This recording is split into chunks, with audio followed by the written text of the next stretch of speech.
पूरा करती हैं जीवन की सारी कमी। जय हो माँ महालक्ष्मी। महालक्ष्मी पूजन की आप सभी को ढेर सारी शुभकामनाएं। मित्रों, आज से महालक्ष्मी व्रत, जिसे गजलक्ष्मी व्रत भी कहते हैं, प्रारंभ हो गया है और यह 16 दिवसीय महोत्सव बहुत ही निराला होता है। इस 16 दिनों में सभी भक्त अपनी पूजा पाठ एवं अर्चना के द्वारा महालक्ष्मी को प्रसन्न करने एवं उनकी कृपा दृष्टि प्राप्त करने के लिए प्रयासरत रहते हैं। सभी की एक ही कामना होती है कि कैसे महालक्ष्मी को प्रसन्न करना है।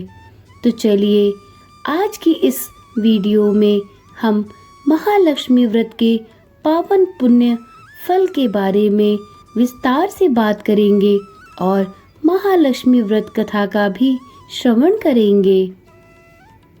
महालक्ष्मी व्रत को राधा अष्टमी व्रत के नाम से भी कुछ जगहों पर जाना जाता है, क्योंकि ऐसी मान्यता है कि महालक्ष्मी का दूसरा अवतार राधा जी भी हैं। इसी वजह से माँ लक्ष्मी व्रत को राधा अष्टमी भी कहते हैं। इसी दिन से इस व्रत की शुरुआत होती है और लगातार 16 दिनों तक महिलाएं इस व्रत का विधान करती हैं। जैसा कि नाम से ही स्पष्ट है, इस दिन देवी महालक्ष्मी का पूजन किया जाता है। राधा अष्टमी या महालक्ष्मी व्रत विशेषकर शादीशुदा महिलाओं द्वारा अपने परिवार को धन धान्य से परिपूर्ण करने की मनोकामना रखते हुए पूरा किया जाता है। राधा अष्टमी या महालक्ष्मी व्रत को करने का एक मुख्य कारण यह भी है कि महिलाएं माता लक्ष्मी और भगवान विष्णु को उनके परिवार पर की हुई कृपा के लिए धन्यवाद करना चाहती हैं। इस व्रत को करते समय सर्वप्रथम व्रत के दिन सूर्योदय के समय स्नान आदि करके पूजा का संकल्प किया जाता है। पूजा के संकल्प और स्नान के पहले इस दिन दुर्वा को अपने शरीर पर घिसा जाता है। संकल्प लेते समय व्रत करने वाली महिलाएं अपने मन में यह निश्चय करती हैं कि माता लक्ष्मी, मैं आपका यह व्रत पूरे विधि विधान से पूर्ण करूंगी। मैं इस व्रत के हर नियम का पालन करूंगी। वो कहती हैं कि माता लक्ष्मी मुझ पर कृपा करे कि मेरा यह व्रत बिना किसी विघ्न के पूर्ण हो जाए। इस संकल्प के बाद एक सफेद डोरे में 16 गांठें लगाकर उसे हल्दी से पीला किया जाता है और फिर उसे व्रत करने वाली महिला द्वारा अपनी कलाई पर बांधा जाता है। अब पूजन के वक्त एक पटे पर रेशमी कपड़ा बिछाया जाता है। इस वस्त्र पर लाल रंग से सजी लक्ष्मी माता की तस्वीर अथवा मूर्ति तथा गणेश जी की मूर्ति भी रखी जाती है। कुछ लोग इस दिन मिट्टी से बने हाथी की पूजा भी करते हैं। अब मूर्ति के सामने पानी से भरा कलश स्थापित करते हैं और इस कलश पर अखंड ज्योत प्रज्वलित किया जाता है। अब इसकी पूजा सुबह और शाम के समय की जाती है तथा मेवे और मिठाई का भोग लगाया जाता है।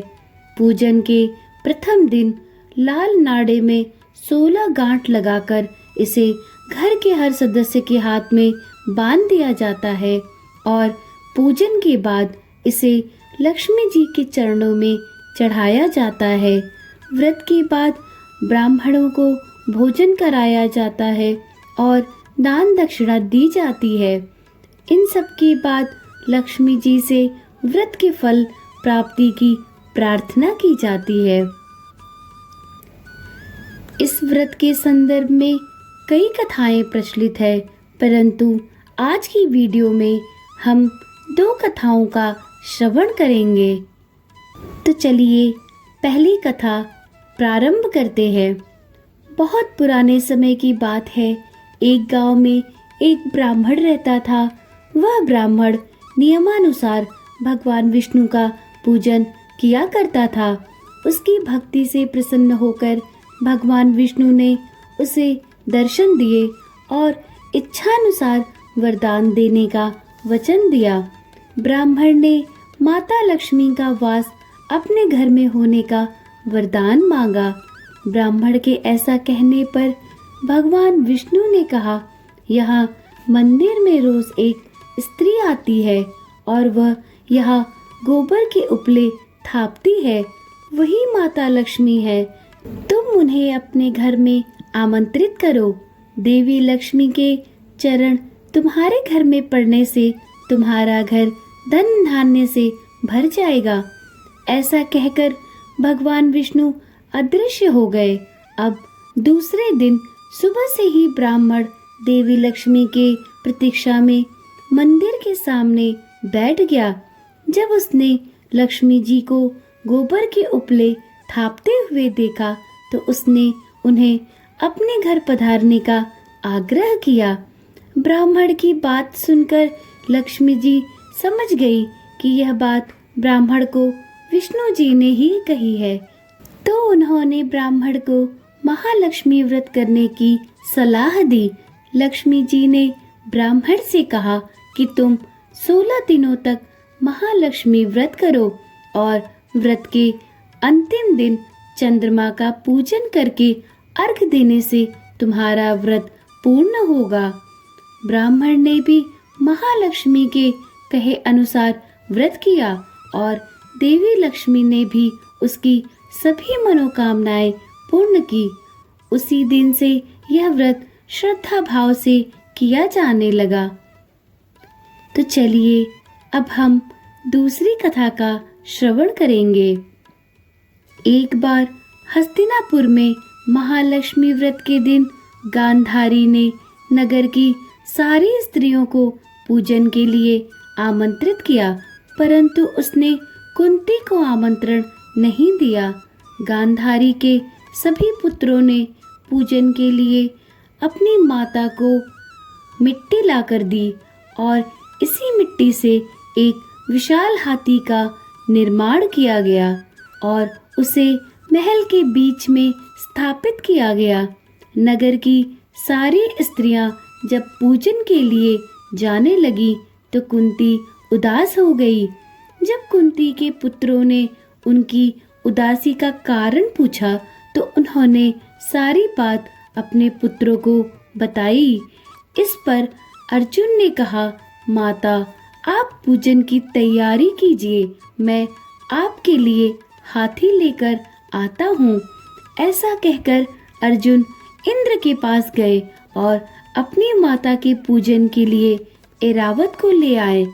इसके बाद कुंती ने सारे विधि विधान से माँ लक्ष्मी का पूजन किया और जब नगर की अन्य स्त्रियों को पता चला कि कुंती के यहाँ इंद्र के ऐरावत हाथी आया हुआ है तो वे सभी पूजन के लिए कुंती के पास दौड़ पड़ी और सभी ने सविधि पूजन संपन्न किया।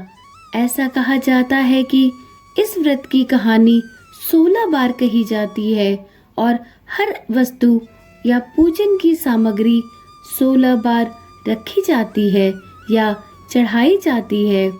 जो स्त्रियां इस महालक्ष्मी व्रत को 16 दिनों तक करती हैं उन्हें व्रत का उद्यापन अवश्य करना चाहिए। व्रत में उद्यापन के दिन एक सुपड़ा लेते हैं। इस सुपड़े में 16 श्रृंगार के सामान लेकर इसे दूसरे सुपड़े से ढक देती हैं। अब 16 दिए प्रज्वलित करते हैं। पूजन के बाद इसे देवी जी को स्पर्श कराकर दान किया जाता है। व्रत के बाद चंद्रमा को अर्घ्य देते हैं और लक्ष्मी जी को अपने घर पधारने का आमंत्रण देते हैं। माता लक्ष्मी को भोग लगाते समय इस बात का ध्यान रहे कि माता के भोजन में लहसुन और प्याज से बना भोजन वर्जित है। माता के साथ साथ उन सभी को भी भोजन दे जिन्होंने यह व्रत किया है, भोजन में पूड़ी, सब्जी, खीर, रायता विशेष रूप से बनाया जाता है। पूजन के बाद भगवान को भोग लगी हुई थाली गाय को खिलाते हैं और माता को चढ़ा हुआ श्रृंगार का सामान दान करते हैं। महालक्ष्मी व्रत हर वर्ष भादो माह में शुक्ल पक्ष की अष्टमी तिथि के दिन किया जाता है। इस व्रत को 16 दिनों के लिए व्रती द्वारा धारण किया जाता है और ऐसी मान्यता है कि जो भी स्त्री इस व्रत को श्रद्धा पूर्वक संपन्न करती है, उसके घर में धन धान्य की कभी भी कमी नहीं होती। हे माँ लक्ष्मी, जैसे आपने उस ब्राह्मण और कुंती के ऊपर अपनी कृपा दृष्टि दिखाई, वैसे ही उन सभी व्रतियों के ऊपर अपनी कृपा बनाए रखना जो इस व्रत को निश्चल मन से पूर्ण करती हैं। इसी आशा और उम्मीद के साथ इस वीडियो को यहीं पर समाप्त करती हूँ। फिर मिलेंगे एक नई कथा के साथ। तो सब एक बार प्रेम से बोलो, माँ लक्ष्मी की जय जयकार हो, कभी कम नहीं हो, इनका धन भंडार हो। माँ लक्ष्मी की जय हो, प्रभु विष्णु की जय हो।